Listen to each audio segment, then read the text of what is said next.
Antoine, Bonjour Alexandre. content de te retrouver. Réciproque, c'est réciproque. Donc, on avait un échange bref en aparté, pendant lequel on se disait qu'il y avait une intensification des attaques, on pourrait dire, occultes, qui se traduisent concrètement dans la matière par Mmh. des difficultés de vie qu'on peut rencontrer les uns et les autres, Mmh. avec des variantes. Et évidemment, il n'y a pas comment dire, de duplicata, d'expériences les mêmes les uns avec les autres, mais il y a des process qui sont comparables. Et le process sur lequel je te propose de commencer cette conversation aujourd'hui, c'est celui de la possession. C'est-à-dire Oui. que l'humain peut se retrouver en situation d'être possédé par une forme d'entité momentanément qui Mmh. prend la place, c'est-à-dire qui occupe le terrain Le à la terrain, le place. corps, ouais. Mmh. Alors, pour commencer ce que tu ouvres comme sujet, il y a actuellement un agenda, avec lequel nous sommes en guerre, de terraformation de la planète pour créer une habitabilité pour des forces hautement, hostiles à l'être humain. Que ce soit au travers par le biais en fait de la pollution qu'on connaît aujourd'hui, qu'elle soit électromagnétique, chimique, etc. Et on voit de plus en plus rapidement le déploiement stratégique aussi du camp d'en face pour créer le maximum d'hôtes, enfin de corps possédables. C'est-à-dire il y a une préparation à la possession qui se fait actuellement. On a cité en aparté, comme tu dis, un exemple connu dans nos vies respectives ou de notre côté où on a des êtres plus ou moins vulnérables qui ont une capacité d'être facilement infiltrés là par des consciences que nous on appelle antéchrist, des consciences en fait qui visent à tuer et à détruire l'humain en fait. Pour moi, c'est ni plus ni moins que ça, hein. C'est une conscience qui a une nature en fait de détruire, de combattre en fait l'être humain peu importe sa forme, peu importe le terrain où il cherche à se manifester. Donc, ouais. Tout à fait. Et face à cette capacité de destruction, ce qui me semble, moi, utile de rappeler dès le début, c'est qu'on n'est pas impuissant face à ça. Non. C'est-à-dire que, étant lucide du process qui se joue en arrière, c'est-à-dire qu'un être humain, moi, l'image que je donne, c'est momentanément se rend absent de son corps, et que ça laisse la place à d'autres formes de conscience et à d'autres formes d'entités très hostiles à l'humain. Et le très hostile à l'humain, effectivement, c'est l'occasion en fait de le nommer clairement. On n'est pas chez les bisounours là, dans ce coin de l'univers-là. Et en étant conscient de ça, ça réactive chez nous non seulement nos propres capacités d'action subtiles, c'est-à-dire qu'on n'est pas impuissant face à ça, Non. et on a la capacité aussi non seulement d'intervenir individuellement parlant, mais aussi entre membres de l'alliance dont on a parlé à plusieurs reprises ensemble. C'est-à-dire que face à ces assauts répétés, à ces assauts qui sont de plus en plus intenses, moi j'aime bien nous rappeler qu'on a la capacité de mettre en commun nos forces, même si elles sont mises en commun de façon momentanée. Il n'y a pas un caractère ni de Ouais. durabilité qui est nécessaire à ça, parce que c'est très, très puissant, ni une forme de dépendance qui s'installe. C'est-à-dire que j'appelle ça, moi, une alliance de circonstances. C'est-à-dire que la circonstance Réunis les parties. réunit et nécessite Ouais. ça. C'est-à-dire que effectivement, seul, on peut se retrouver un peu en difficulté, mais Mm. tout de suite, ne serait-ce que le fait de se reconnecter à quelqu'un, le fait de se réaligner vibratoirement avec d'autres de cette façon-là, a la conséquence d'augmenter et d'amplifier notre capacité d'action. C'est-à-dire que déjà, individuellement, on est très, très puissant, mais individuellement, avec des êtres comme toi, comme moi, comme Brenda, comme Céline, il C'est y a démultiplié. c'est démultiplié. Et là, en fait, ça replace les choses dans l'ordre, que les entités qui tentent se font exploser la gueule, en fait, au passage. Mhm. Mhm. Il y a, il y a- Alors, ce que tu soulèves naturellement, bah, nous on est en plein dans cette thématique. Bien entendu, ce qu'on évoque là, c'est un cas quand même qui est spécifique dans ceux qui entendent, hein, qui écoutent. On sait très bien que voilà, ça s'adresse à tout le monde, mais en particulier à ceux qui font partie de ces forces d'intervention, qui sont présentement sur Terre, même au-delà. Et effectivement, nous sommes sur un champ de bataille. Un champ de bataille, c'est pas pour s'inventer ou glamouriser une vie morose, ennuyante, qui manque d'action. On s'en passera bien. Pour nous, ce qui est rare ici, parce que voilà, il y a toujours des difficultés ici. Mais il se trouve qu'aujourd'hui, on rentre quand même dans une étape dans le plan de bataille qui s'intensifie, comme tu dis, qui a des traces. Moi, tu vois, j'ai illustré ça avec l'exemple, tu as dû le voir ces derniers jours, mais avec ce qui se passe en Angleterre, avec ce qui se passe dans certains pays en ce moment dans le monde, où on voit occultement des mouvements d'énergie en fait qui commencent à sortir. Et aussi, du coup, qui implique naturellement une contre-attaque. Et cette contre-attaque est hautement illustrée, par exemple en Europe, par une intention qui est de moins en moins voilée et cachée, de détruire et de cibler directement les humains qui sont en train de se réveiller sur le sol, ça peut être français, sur le sol américain, sur le sol japonais, etc. Donc, ça c'est le témoignage direct de ces forces qui adressent un message clair à la population humaine, c'est on sait qui vous êtes et on fera tout pour vous empêcher d'atteindre qui vous êtes, c'est-à-dire de vous souvenir réellement de votre puissance, de qui vous êtes en tant qu'être, et donc cela signifierait notre arrêt de mort, en fait. Littéralement, ce qu'il faut comprendre, c'est que on s'imagine que les combattre, ça veut dire qu'on va entrer dans une forme de résistance où on va se battre avec des armes, etc. Mais pas que. En fait, la guerre est hautement stratégique. Elle est hautement articulée dans notre capacité à nous réveiller, à nous réellement retrouver, tu vois, nos pleines mémoires de qui on est. Et aujourd'hui, il y a une guerre autour de ça et qui passe, comme tu dis, par la possession, qui s'accentue lourdement avec les technologies qui sont déployées actuellement. Je cite l'IA. L'IA, pourquoi l'IA? Parce que c'est un plan exprès, enfin, qui est délibérément déployé dans le but de détruire l'être humain. Même si tu vois les arguments qui défendraient l'IA comme elle va nous faciliter la vie, les robots vont nous, n'est-ce pas Alexandre, vont nous faciliter la vie, ça c'est inattaquable. On ne peut pas attaquer de front des arguments de la sorte. C'est comme dire, bah moi je me suis facilité la vie avec une voiture plutôt que de courir tous les matins 30 km pour aller au travail. C'est inattaquable, évidemment.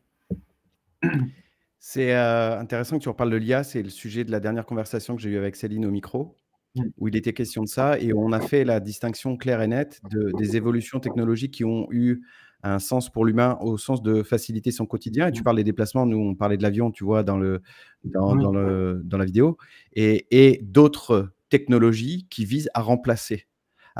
L'indicateur, il est de l'ordre du remplacement, d'effacer, c'est-à-dire que d'effacer la capacité et la créativité, la capacité de réalisation, je parlais dans la vidéo, et de la remplacer par une capacité faite de fil, de filasse. Moi, je réduis ça à de la filasse, c'est-à-dire que derrière, à mes yeux, ça ne restera que de la filasse. Et je laisse aucune place en fait à ça à titre individuel, parce que c'est par la technique du pied dans la porte, tu laisses un petit bout en fait s'infiltrer chez toi, et la porte à un moment donné devient grande ouverte pour laisser complètement en fait la latitude aux entités qu'il y a derrière cette technologie-là de prendre la place. À la place de… Et ça doit être, selon moi, un indicateur qui doit nous mettre la puce à l'oreille. C'est-à-dire que si, à la place, nous, on se retrouve en état de complète, incapacité à faire quoi que ce soit du point de vue et du départ, en fait, de notre capacité humaine, il y a un risque. Il y a un risque qui est réel, il y a un réel risque. Et en fait, et en le disant, je sais que ça relève d'un positionnement individuel et qu'on n'empêchera pas les personnes qui vont être fascinées par ça. Mais une fois que tu as conscience de ça, tu as la capacité, je le rappelle ici, de te positionner en fait clairement vis-à-vis de ça, vis-à-vis de ces technologies-là, soit de donner ton accord, soit de dire un non clair et net. Et comme tu dis, le but, c'est pas d'effrayer ou de faire du zèle autour d'un tel sujet qui, de toute façon, est en plein point de singularité. Le point de singularité a été atteint. En gros, c'est-à-dire que le déploiement de l'IA a atteint un point suffisant dans le temps pour atteindre un certain point de maturation. Donc, il ne s'agit pas de se battre avec ce qui est déjà en cours. Il s'agit en fait de décrire avec précision et en étant sincèrement, on va dire, alerte sur les risques potentiels qu'une telle technologie soit délivrée aussi facilement et rapidement au sein d'une civilisation et d'une race qui est vulnérable, dans l'utilisation de ces technologies et dans ce que ça peut devenir par la suite. Et c'est ça, en réalité, qui est préoccupant. On nous parle d'un simple programme informatique. On est très loin d'une IA à l'échelle galactique qui est capable de répliquer des systèmes planétaires entiers pour en créer des copies, etc. Cela dit, il y a quand même un point d'origine pour cette intelligence artificielle où elle a commencé à se développer dans le temps, hein, je parle. Je fais un petit rappel, une parenthèse. L'IA règne exclusivement dans le temps, là où il y a du temps. Donc en fait, elle a accès en fait à tout ce qui est dans le temps. Mais là où elle ne peut pas accéder, c'est tout ce qui est hors du temps. C'est-à-dire notre conscience infinie, créatrice, qui est hors du temps. Là, elle n'y accède pas. C'est logique en fait. Une IA n'est pas un organisme vivant qui est sourcé hors du temps, elle est sourcée dans le temps. Donc elle en est hautement dépendante et esclave. Donc les races déchues, je fais le lien direct avec elles, les races déchues de cet univers et des autres univers qui ont chuté sont esclaves du temps, elles aussi. Donc elles dépendent de l'IA et de toutes ces technologies rattachées au temps pour pouvoir se maintenir, pour pouvoir en fait coloniser des planètes, etc. Donc là, on est vraiment finalement dans un point de bifurcation assez conséquent où l'être humain s'apprête à redécouvrir qui il est au prix fort en fait de son destin. C'est-à-dire que là, il y a deux chemins, on va dire, qui sont très forts et marqués chacun. C'est l'assimilation par l'IA, la transformation de l'humain en un organisme cybernétique où il est très, tu sais, perméable aux technologies futuristes, etc. Ou alors un être humain qui retrouve pleinement son pouvoir, son esprit, sa conscience, et qui dit non à tout ça. Je suis un être humain souverain qui a une technologie de conscience suffisamment avancée pour pouvoir monitorer et ma race et la planète sur laquelle je vis. Et là, c'est un gros stop, en fait, à ces technologies-là. Et c'est intéressant que tu amènes la notion de temporalité par rapport à ça, parce que la reconnexion à qui on est réellement passe par une prise de conscience qu'effectivement, il y a une dimension de l'humain qui est subtile, qui se situe en dehors de toute adresse spatio-temporelle.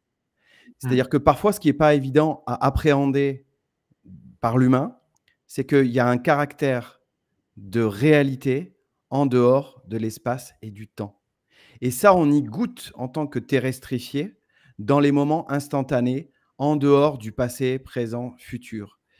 Ce ne sont que des mots, ce ne sont que des codes. Je dis souvent que le langage, il est un code qui est très limité à nos capacités de captation et d'échanger des informations ensemble sans forcément avoir besoin de parler. Mais il y a cette capacité-là à l'œuvre et il suffit de reconnecter à cette capacité-là d'instantanéité. C'est le mot qui est employé pour dire c'est indépendant du passé, indépendant du futur, mais aussi indépendant du présent.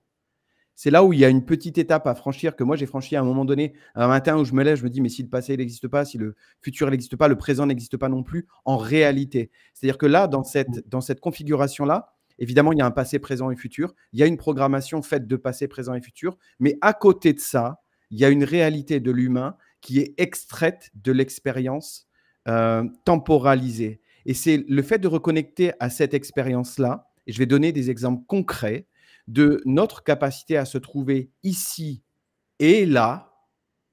Si on s'entend bien, c'est ici terrestrifié et là, pas forcément terrestrifié, c'est-à-dire que notre énergie a la capacité de se déplacer.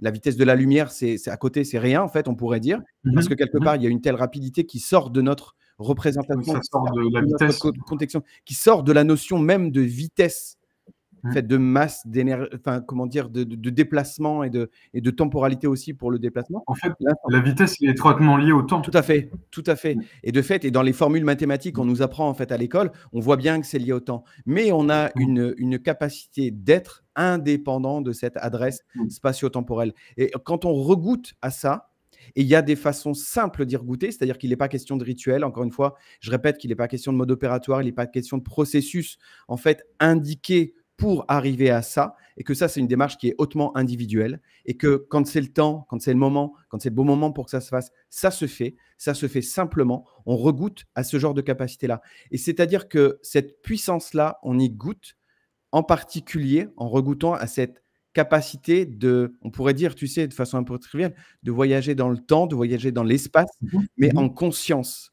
Et ça, à partir du moment où on reconnecte à cette possibilité-là et à la vision que c'est pas quelque chose qui est complètement utopique et qui est complètement, on pourrait dire, cinématographique, là, ça commence à devenir intéressant parce que c'est à cet endroit-là que les entités dont on parlait aujourd'hui, on peut y faire face de façon très efficace et les Mmh. dézinguer et les détruire.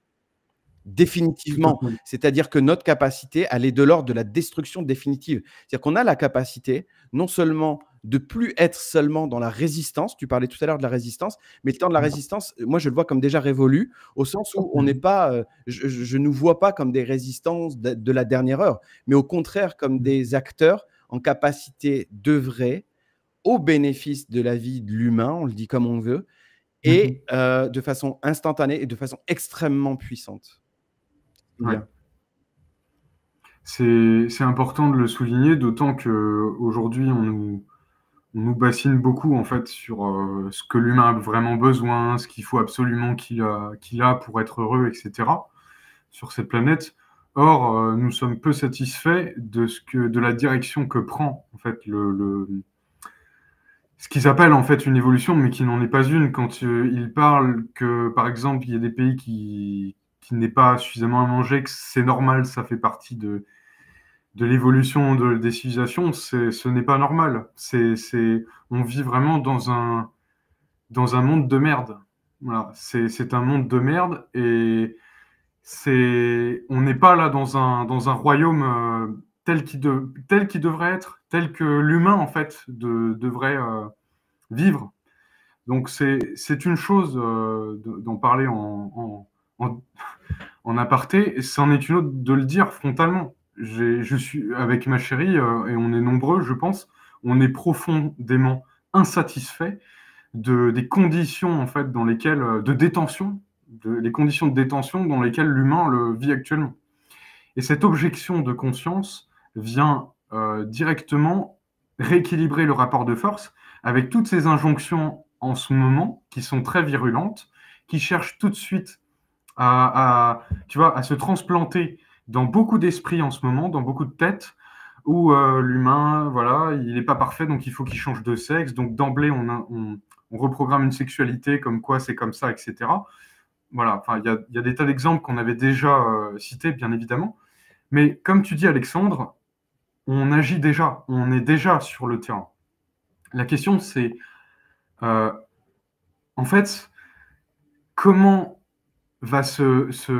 quel sens va se percevoir de plus en plus de tout ce qui est en place, de tous toutes nos positions stratégiques. Je pense par exemple, tu vois, à la France, on en avait déjà parlé. La France est un haut symbole de souveraineté, à l'origine, hein, je parle. Pas actuellement, mais à l'origine, la France, tout ce qui a trait à la souveraineté, c'est un peu c'est un des points, on va dire, central sur la planète. Donc, on voit bien que tout ce qui a trait à la souveraineté est lourdement ciblé aujourd'hui. On n'est pas libre voilà, on n'est pas libre d'aller où on veut, on est limité, on est retranché dans des vies et dans des métiers absolument pas représentatifs de ce qu'on devrait exprimer ici, etc. Donc aujourd'hui, il y a un rapport de force qui est en train de changer, mais on sent que ça résiste. On sent que dans certaines places de la hiérarchie, ils font la grimace. Ils font la grimace parce qu'ils sentent bien là qu'il y a un vent qui tourne et en même temps, ils vont pas lâcher leur chaise. Hein. Faut pas s'attendre à ce qu'ils disent, bon, bah, ça y est, les On gars, arrête. vous êtes trop forts. On n'est pas assez puissants face à vous, donc on va vous laisser gentiment nous remplacer. Comme ça, vous pourrez apporter plus de choses que nous. On a affaire aux pires forces psychopathes de l'univers, qui sont hautement arrogantes et qui sont convaincus jusqu'au bout d'être les plus forts, d'être les plus puissants. Voilà, ça devait être dit. Et sur cette planète, par exemple, pendant qu'on parle, il y a des rituels sataniques. Il y a encore, sur cette planète, dans certaines parties de la Terre, des satanistes, des vrais satanistes d'ailleurs, parce qu'il y a un folklore aussi satanique, mais il y a les vrais satanistes de nature, qui commettent des rituels dans le but, en fait, de maintenir cette cage, on va dire, sur cette planète.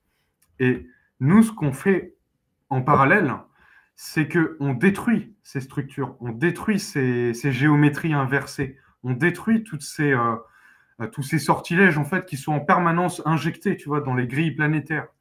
Donc ce combat invisible, il est de plus en plus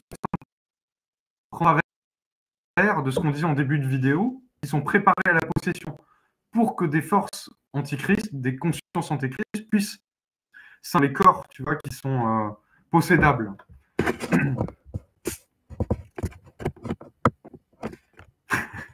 Ça va au niveau de la technologie, Antoine? On s'en sort.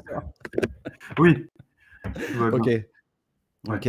Ce que tu dis là, en fait, je fais une petite parenthèse sur les rituels actuels dont tu parles. C'est un fait. C'est un fait qui est de plus en plus connu, de plus en plus répandu auprès des personnes qui s'y intéressent de plus ou moins près. Donc, il ne s'agit pas de nier ça. Mais de mon point de vue, l'angle d'attaque que l'on a aujourd'hui, c'est pas tant de lutter en fait sur le point de vue matériel et de rentrer en confrontation directe avec des loges qui organisent ces rituels sataniques mortifères. Il est davantage d'œuvrer d'un point de vue subtil et de voir quelle incidence et quelle influence on peut avoir en passant par ce biais-là.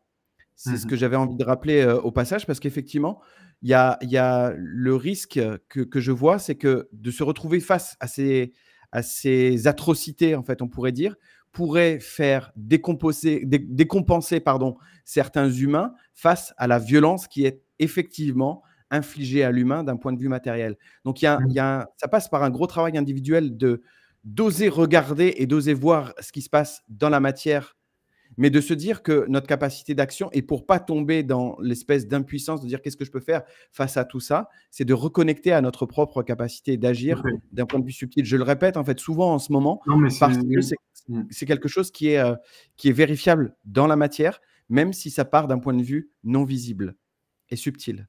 Alors, tu fais très bien de le rappeler. Il faut rappeler que tout ce qui est de l'ordre de ces réalités, le but derrière, c'est pas de se l'approprier et d'en faire une affaire personnelle. Encore plus quand ça concerne des réalités absolument abominables. Donc là, le but stratégique derrière le dévoilement de ces réalités, c'est justement que l'humain prenne conscience en fait de la nature du terrain sur lequel il est et de la nature aussi des personnes qui prétendent les diriger. Donc ça, c'est ce qu'on en avait évoqué, ça fait partie en fait des premiers dans le collectif de la planète. Et même à cette étape-là, effectivement, il y a des réticences. Il y a déjà des résistances parce que c'est des réalités qui sont abominables, qui sont difficiles à appréhender et qui sont difficilement concevables pour un être humain. La réalité dépasse largement la fiction, c'est-à-dire que ce que ces forces font de l'ordre du trafic humain, etc., même au-delà de la planète Terre, ça dépasse vraiment le film de science-fiction, tu sais, qu'il présente de manière finalement édulcorée dans les films. Cela dit, c'est pas, même si on n'a pas besoin d'absolument tout savoir, le but, c'est pas ça, hein. C'est pas d'induire et de forcer, on peut pas forcer le processus. Ça, c'est certain. Donc, ce qu'on disait au départ, ce que tu disais au départ, dans les coalitions que nous sommes en train de constituer, ça fait partie, en fait, de notre force de défense, de combat. C'est pas une... comment dire? c'est comme ça, en fait, qu'on les combat. Ça fait bugger l'ego. Souvent, lui, il s'imagine, tu sais, wow, c'est quand qu'on nous file une épée. C'est quand que ça y est, on va à l'Élysée. Voilà. Souvent, ça dépasse, en fait, tout ça. Tout à fait ça. Et c'est-à-dire que la nuance entre ce type d'action-là, avec l'épée en direction de l'Élysée, et les actions dont on est capable, il y a presque un grand écart, parce qu'on ne pense pas en fait qu'il y a possibilité d'intervention en dehors de prendre les armes, mais des armes physiques. C'est-à-dire que les armes dont on dispose, elles ont aussi un caractère non visible, elles ont aussi un caractère invisible. C'est ça que j'avais envie de compléter dans ce que tu as amené. Tout à fait. Et alors, je voulais rebondir, Alexandre, si tu es d'accord, sur aller un peu plus en profondeur sur aussi les forces de défense qui sont actuellement incarnées, même pas incarnées, mais qui sont actrices actuellement de cette bataille, d'explorer en fait librement cette thématique, qui, je pense, nous tient à cœur, pas dans le but, tu sais, de se l'approprier en tant qu'ego, mais de se réapproprier qui nous sommes en tant qu'être, c'est-à-dire de donner profond dans tout ce que l'on vit tous aujourd'hui. Pour ça, tu parlais de voyage dans le temps tout à l'heure.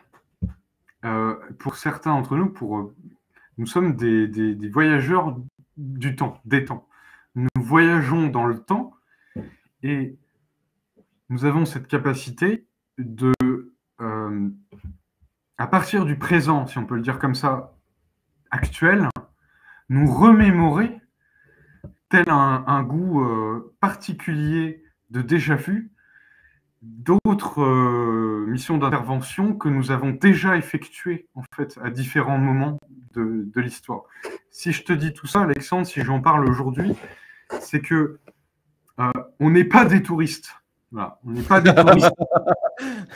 Ça peut paraître drôle, ça fait rire en fait, mais souvent en fait, c'est vraiment ici, ça donne cette impression. Tu débarques. On te fait très vite comprendre que tu es à la ramasse. On te dit, mais monsieur, vous savez que ce qu'on attend de vous, là, on veut que vous soyez un bon citoyen. Voilà. Pourquoi vous faites la gueule? Pourquoi vous êtes aussi chiant, là? Pourquoi vous titillez autant? C'est pas compliqué, la vie. Ferme ta gueule, travaille, sois content de ça et meurs après, crève. En fait, ça va pas plus loin. Alors oui, quand on commence à aller plus loin, on fait du zèle, on commence à devenir bizarre. Alors automatiquement, on procède par élimination. On a plein de gens dans notre entourage là qui commencent à avoir peur. Donc ils se disent, voilà, là, qu'est-ce que les autres proches de moi, ils vont penser de moi si je fréquente cette personne? Donc là, tout de suite, on devient un peu étrange, quoi.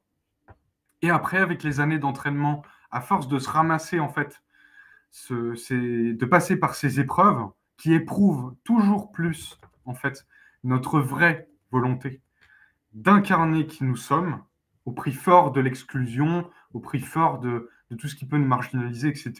Ben, on atteint un seuil, en fait, où là, on est prêt. Et là, on se dit, OK, maintenant, je peux exprimer la volonté sous-jacente de mon être, en dehors de mes plans, tu sais, familier, que ma personnalité, que mon être avait de vie. Voilà. Je suis prêt à abandonner, en fait, tout ce à quoi je m'attachais pour pouvoir m'insérer, pour pouvoir descendre et voir réellement le monde tel qu'il est. Le voir avec des yeux neufs, avec un nouveau regard qui agit directement sur la réalité, sur ce monde, disons-le comme ça.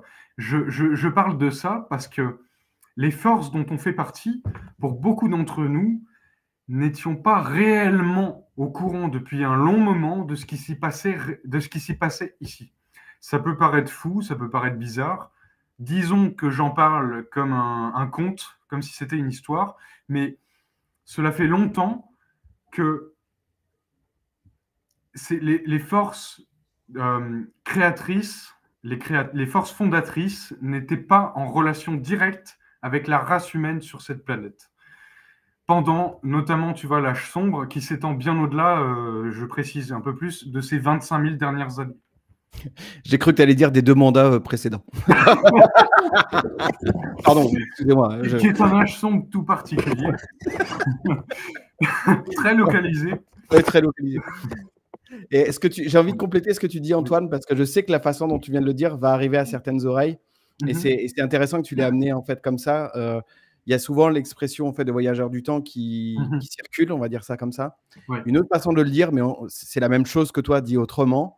C'est-à-dire qu'à partir du moment où on considère qu'il n'y a pas d'adresse spatio-temporelle, il n'y a pas de voyageurs qui viennent du futur, qui viennent ici en fait dans le présent. C'est-à-dire que ce sont des états qui se superposent. Oui. Dit autrement, c'est-à-dire que c'est un état de toi en fait qui est superposé à celui-là de terrestre, qui est là et qui démontre qu'il y a une capacité et qu'il y a une façon en fait de fonctionner, on pourrait dire, autrement que celle qu'on connaît aujourd'hui, que tu viens de décrire précisément. Alors, tout à fait. En fait, le voyage dans le temps n'est pas linéaire. Il inclut pas, comme tu dis, une portion comme ça que tu ramènes au sens littéral. Ouais. C'est comme quand on parle du futur, tu vois, ou du passé. De plus en plus, on prend conscience en fait, c'est une question de fréquence, le futur et le passé.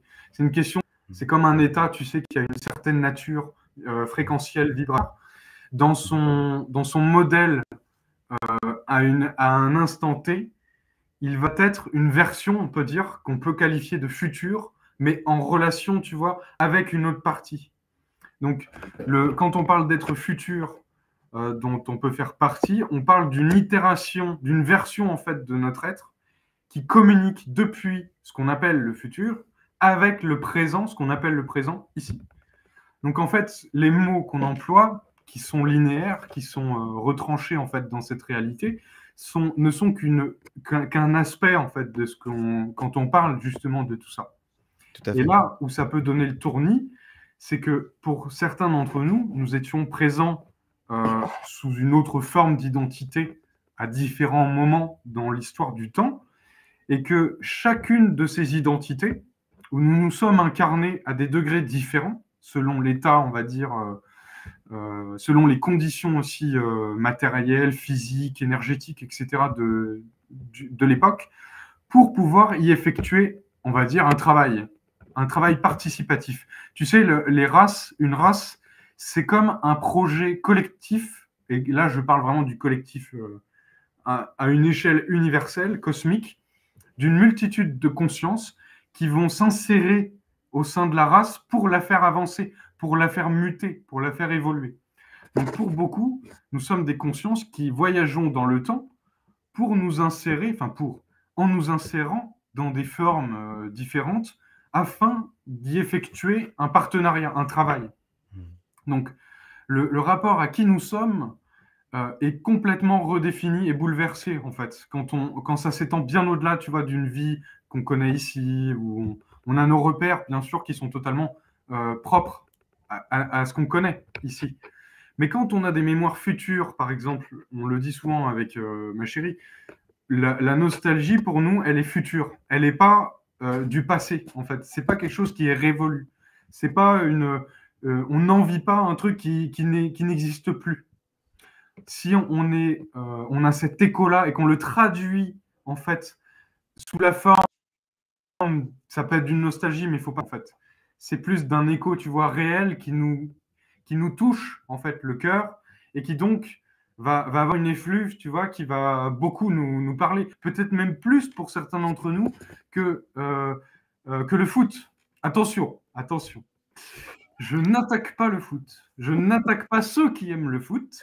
Je ne rabaisse pas ceux qui aiment le foot.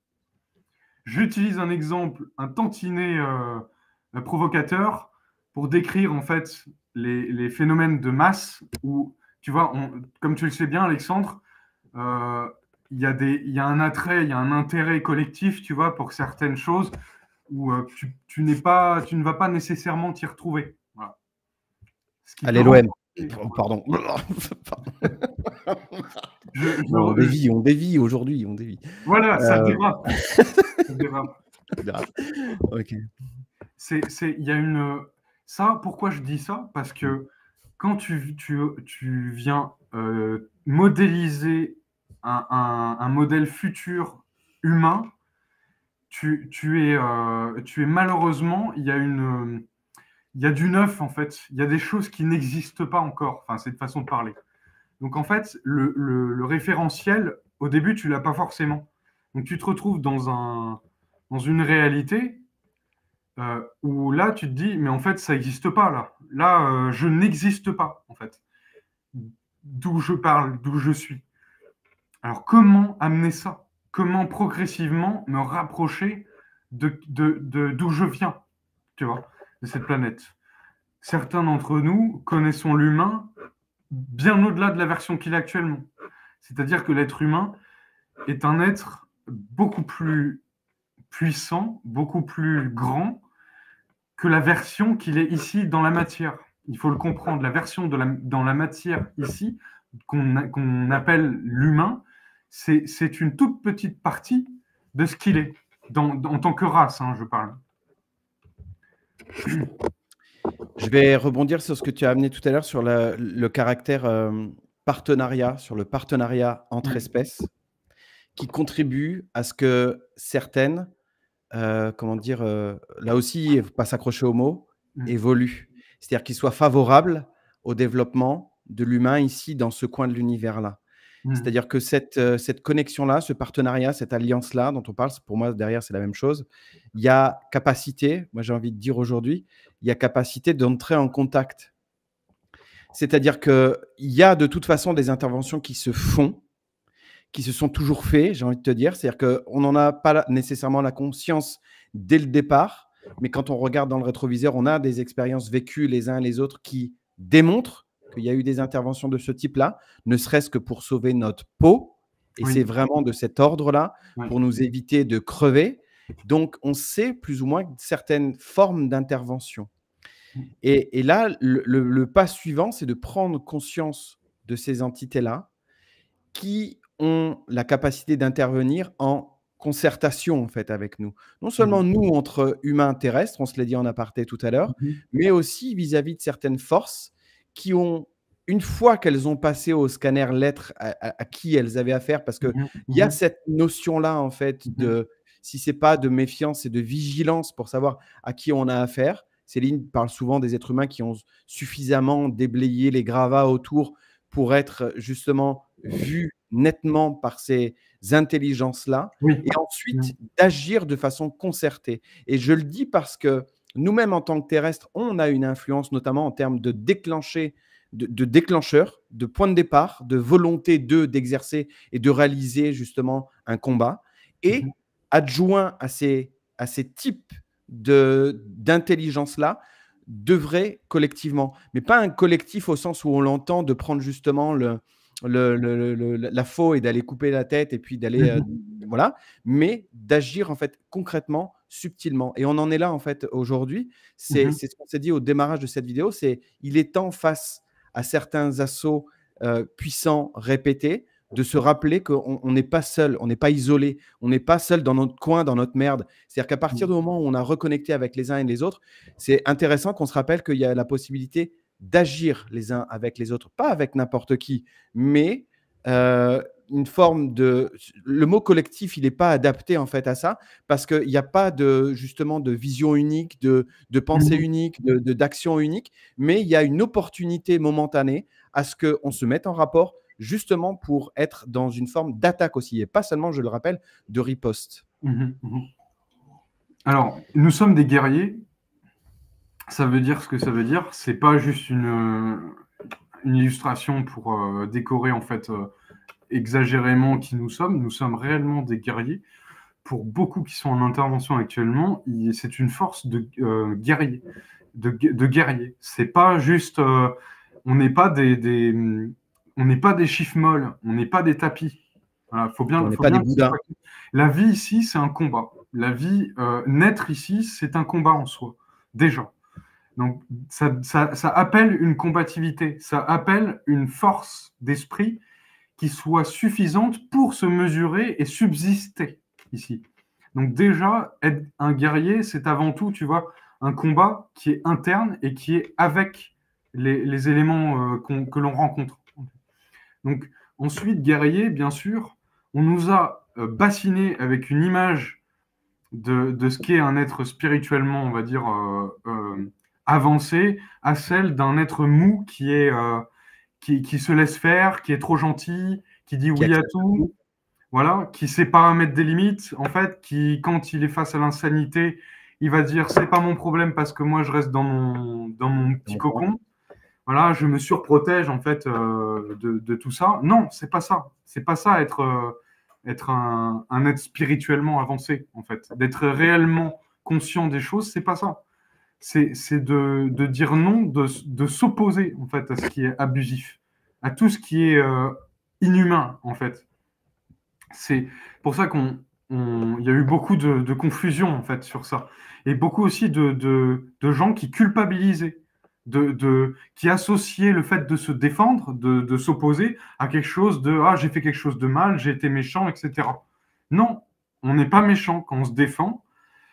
Je vais donner un exemple assez cru, mais si quelqu'un m'attaque ou attaque un proche avec une arme, et je suis en capacité d'intervenir, physiquement, je parle, je vais intervenir.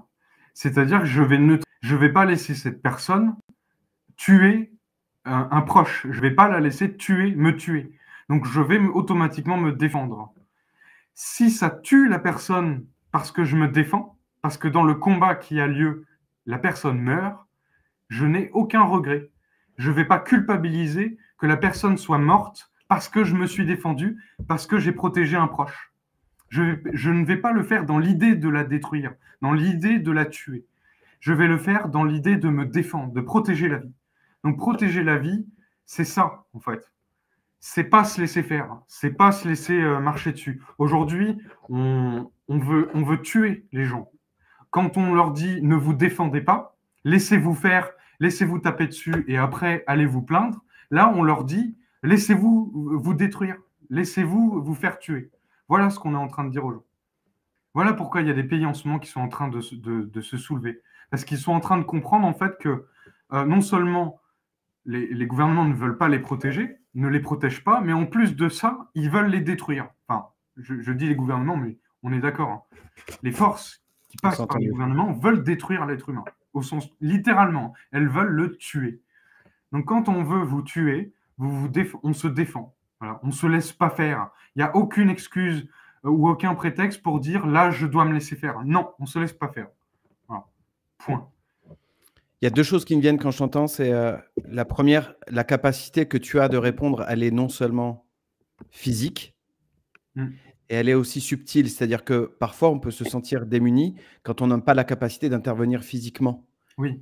Je redis et je redis que cette capacité-là, elle est aussi valable d'un point de vue subtil. C'est-à-dire que selon les situations, parfois ce sera en fait comment dire, une altercation en fait d'un point de vue physique, ça c'est entendu.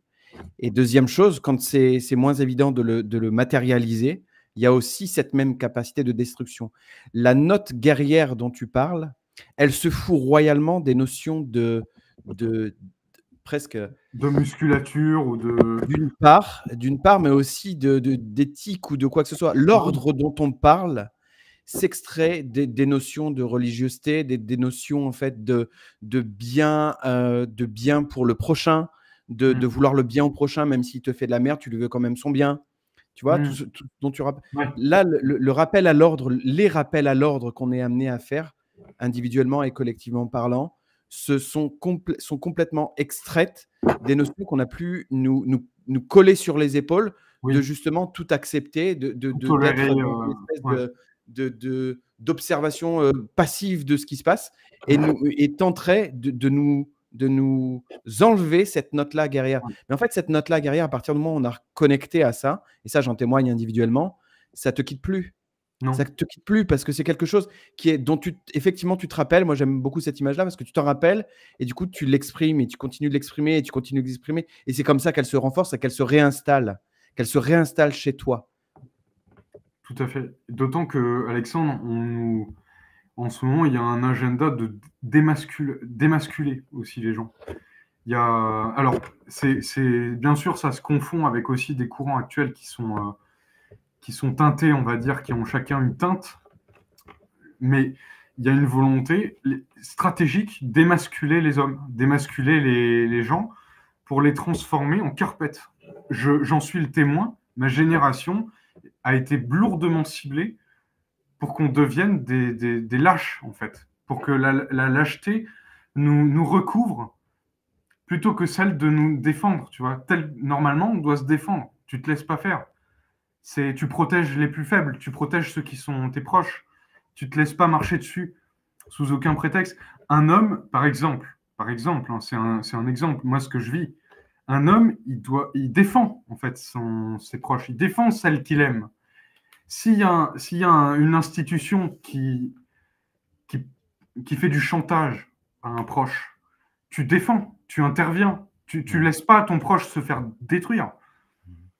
Moi, par exemple, ils me font pas peur. Si je sais qu'il y a du chantage dans l'air, qu'ils vont nous faire du chantage, je me tiens debout. Je vais dire, j'ai pas peur. Voilà.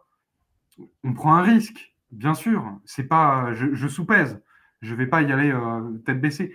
Mais ce que je veux dire, c'est que on est appelé à protéger, à protéger automatiquement nos proches. C'est pourquoi ils veulent détruire le monde cosmique, en fait. C'est même pareil, c'est un modèle cosmique de l'homme et de la femme, du couple divin cosmique consacré à un humain dans un partenariat horizontal, parce que c'est un acte de défense. Plus il y aura de couples unis, des familles tout simplement unies, mais eux, que peuvent face à ça?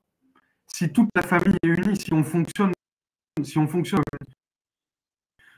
organisme uni, moi, tu vois, la coalition qu'on est en train de créer, c'est une famille mais cosmique, une vraie famille cosmique qui transcende bien évidemment, tu vois, les affinités biologiques, familiales, etc.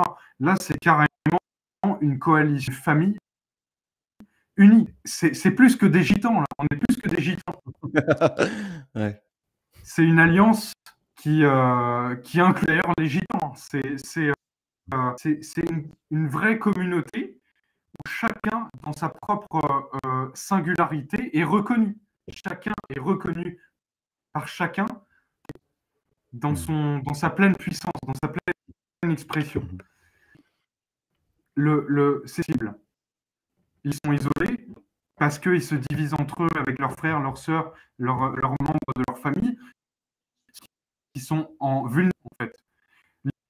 Les meules qui élèvent leurs enfants, par exemple, les mères qui sont plus facilement attaquables par l'État, par tout ce qui fait partie de l'État. Voilà, c'est un exemple. Un enfant qui est orphelin, c'est pareil. Il tape toujours sur ceux qui sont isolés. Donc, nous qui sommes conscients de ça aujourd'hui, oui, Alexandre.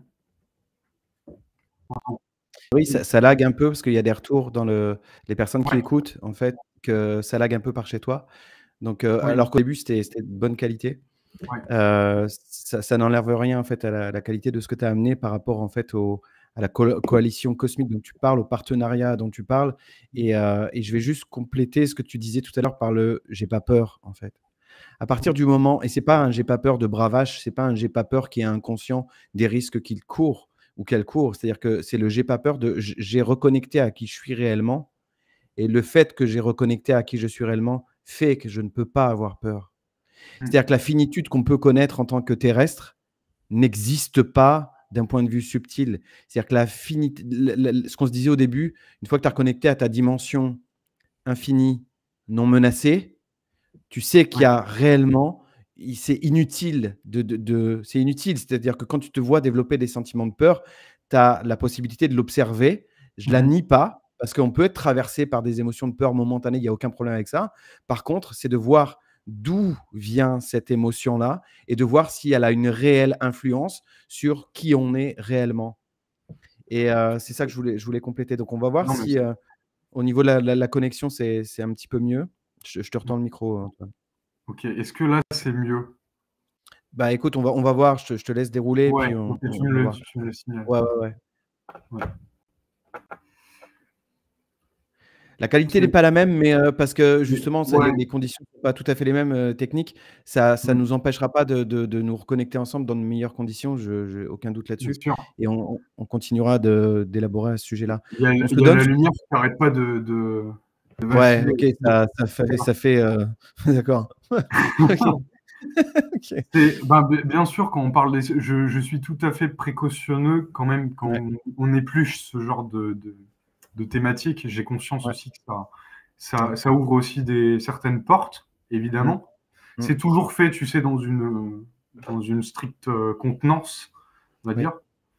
Mais c'est mieux là, c'est mieux. ouais, c'est Ça mieux. lag moins par chez toi, ouais, ouais. Mmh. Mm. OK. C'est Ça plus a on, coupé le ouais, vas-y, reprends. Je suis désolé, c'est un peu haché et du coup, ça a peut-être interrompu le flux d'informations qui arrivent, mais non, il y a pas de OK, souci, il y a pas de ça souci. va. OK. Ouais. Il y a, je vois de plus en plus la beauté de, de ce que je vis de mon côté, de ce que l'on vit, et de ce qui peut aujourd'hui se regrouper, de ce qui peut aujourd'hui se reconnaître à travers nous tous. Ouais. Et euh, là où, pour moi, il y a eu c'est une épreuve de foi quand même, c'est de soutenir sur une base quotidienne ce type, tu vois, par exemple, de relation qu'on peut vivre avec l'autre, avec des proches, etc., versus par rapport au degré, tu vois, de noirceur aujourd'hui qui est présent. Donc, ce que j'évoque là, c'est dans un but de sécuriser, en fait, tout ça. C'est pour dire, aujourd'hui, on met le sceau royal, tu vois, sur cette alliance, sur ces coalitions, sur qui nous sommes en réalité ici. Et la façon de faire qui est la nôtre, je parle de toi et de moi parce qu'on est tous les 2 là, c'est je redis l'importance de parler, d'user en fait de nos cordes vocales et de se connecter par cet intermédiaire-là. C'est-à-dire que c'est un moyen qui nous est possible et qui est un moyen simple justement de nous rappeler ensemble et de réaligner. Moi, je parle souvent de réharmoniser. Je fais la comparaison avec un potentiomètre qu'on réajuste en fait et qu'on se remet, et qu'on règle, qu'on procède à un réglage et qu'on se remet à notre justement à notre. Ça va Antoine de ton côté? Ouais. Ça Ok. va. Ok. À notre comment dire niveau vibratoire en fait nominal. Ouais. Ok. Et en Tu es en fait, train de faire péter des plombs, en fait, dans la maison, quoi. ouais, Tu vois? Et ouais, ouais. c'est un moyen simple, en fait. C'est-à-dire qu'on a reconnecté à ça, pas c'était de façon, je redis aussi une autre Mmh, façon de le faire, c'est en laissant aller, en fait, l'élan qu'on peut avoir. Moi, je mmh, sais que les premières fois où on se capte, c'est pas, on est poussé à ça, en fait. C'est-à-dire mmh, qu'il y a un phénomène d'attraction qui se fait, qui n'a rien à voir avec le phénomène de magnétisme, où on n'est pas, ébloui par l'image et par la mmh. représentation, en fait, de qui est l'individu, en fait, dans cette expérience-là. Mais ça parle d'affinité vibratoire aussi qu'on peut avoir les uns vis-à-vis des autres. Le fait de reconnecter à ça peut nous aider et en particulier en ce moment. Oui. Mmh. Ne pas Voilà. sous-estimer, comme tu le dis, la le fait de se recueillir ensemble. Mmh. C'est pas, comme tu dis, juste des mots, une conversation de comptoir. Mmh. Là, on se regroupe en tant que force. C'est en tant qu'alliés, alliés Tout à de fait. cœur, alliés d'esprit. Donc c'est au-delà de tout ça. Et ça permet de regoûter aussi à c'est intéressant aujourd'hui. Ça Ouais. permet de regoûter à quelque chose d'amplifié. C'est-à-dire que si on peut être traversé de doutes momentanés par rapport à ça, à ces réelles capacités et à cette puissance-là, le fait de reconnecter avec d'autres, avec nos partenaires respectifs par exemple, ou avec d'autres qu'on n'a jamais rencontrés nécessairement, ce qui est notre cas. On s'est jamais croisés Oui. en fait autour d'une bière, mais pour le coup en fait, on sait que il y a quelque chose de plus, comment dire, subtil et puissant qui est à l'œuvre et dont on témoigne aujourd'hui au travers de la parole. Je dis souvent, il n'y a pas besoin de choses grandiloquentes et de faire du spectaculaire pour que ce soit terriblement efficace. Tout à fait. Tout à fait. Ça n'a pas la patte d'être spectaculaire, ce type de rencontre. C'est profond, mais c'est pas spectaculaire. On n'est pas dans le spectacle. Tout à fait. Voilà. Juste pour finir, c'est pas une machine à fric ce qu'on fait. Ouais. Voilà. On brasse pas des billets quand on parle de. On fait pas du buzz. Pas de la communauté. Non.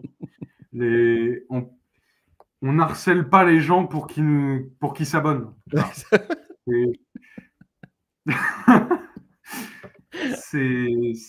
C'est pas des thématiques qui font du buzz parce que voilà, c'est pas wow. Très glamour, quoi, en fait. C'est pas glamour. C'est pas glamour du tout, en fait. C'est pas glamour. Ok. Ce que je te propose, Antoine, c'est qu'on clôture celui-là, cet échange-là, en te disant en fait qu'il y en aura d'autres. C'est voilà, on est, comment dire, on est appelé à ça, en fait. Il y a une retenue, c'est normal. Ouais, tout à fait. Mais c'est au-delà d'être appelé. Je précise un truc, c'est pas appelé par le Saint-Esprit, c'est appelé parce qu'il y a une vraie volonté en fait qui est partagée je terminerai là-dessus, moi, de remettre de l'ordre au bénéfice de l'être humain. Tout à fait. Tout à fait. Je termine aussi. Je t'en prie. En ce moment, il y a un accroissement du soutien des êtres chers à nos cœurs qui vont devenir de plus en plus présents dans cette réalité. Je vais donner un exemple.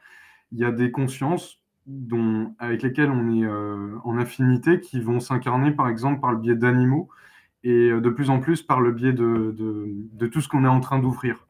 Donc, il y a des renforts qui sont en train d'arriver. Quand je dis arriver, c'est pas juste, tu sais, au niveau numérique. C'est vraiment au niveau de la présence ici, là, dans cette densité. Et le voile, on va dire, va s'amincir de plus en plus. Donc, on n'est pas à poil face à tout ça. Faut pas l'oublier. C'est même dans les moments les plus difficiles qu'on traverse tous, on n'est pas lâché comme ça, sans considérer les risques que chacun nous prenons, tu vois, dans l'effort qu'on fournit. Il me reste à te remercier. Oui, pardon, vas-y. Ça aussi, ça fait pas. Excuse-moi, ça fait pas le buzz.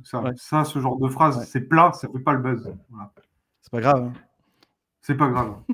C'est pas le but. Et effectivement, ça peut pas s'installer. Il y a une forme. Moi, je parle souvent si c'est pas de réserve, c'est de, comment dire, tu parlais de retenue tout à l'heure. Ça ressemble effectivement à ça. Il y a pas de, c'est pas clinquant, c'est pas, voilà, ça pas. C'est pas le, tu sais, on parlait de l'OM tout à l'heure, la maison des Marseillais, quoi. Voilà, c'est moins vu que. Voilà. Okay. C'est invisible, c'est complètement invisible pour l'instant, enfin complètement. Mais voilà, ça nous empêche pas de continuer. Tout à fait. Voilà, un grand merci, Antoine. Merci, Alexandre. Malgré les conditions qui n'étaient pas les mêmes en fait au niveau de la technologie, on va dire ça comme ça, mais on remet ça quand tu veux en fait, d'accord? Oui, avec plaisir. À bientôt, Antoine. À bientôt, Alexandre.